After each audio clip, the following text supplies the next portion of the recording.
ఇక విశాఖలో ఆదివారం ఆలయ వైదిక సిబ్బంది ఆధ్వర్యంలో శాస్త్రోక్తంగా శ్రీ స్వామివారికి 108 బంగారు సంపెంగలతో అత్యంత వైభవంగా స్వర్ణ పుష్పార్చన జరిపించినట్లు ఆలయ కార్యనిర్వహణ అధికారి త్రినాథరావు తెలిపారు.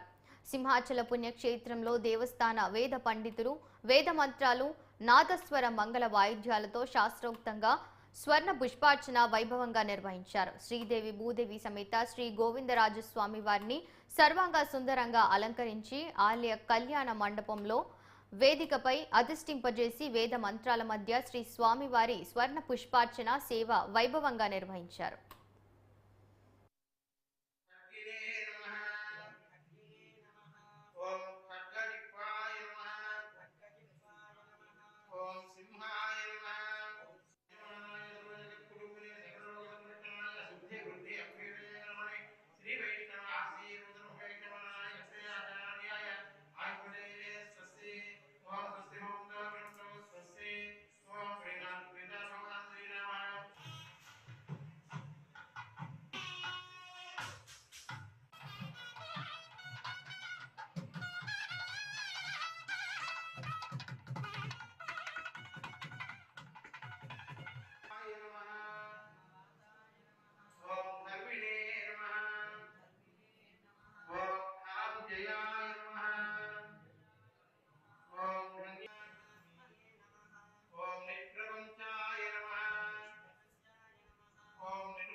ఇక హైదరాబాద్ నుంచి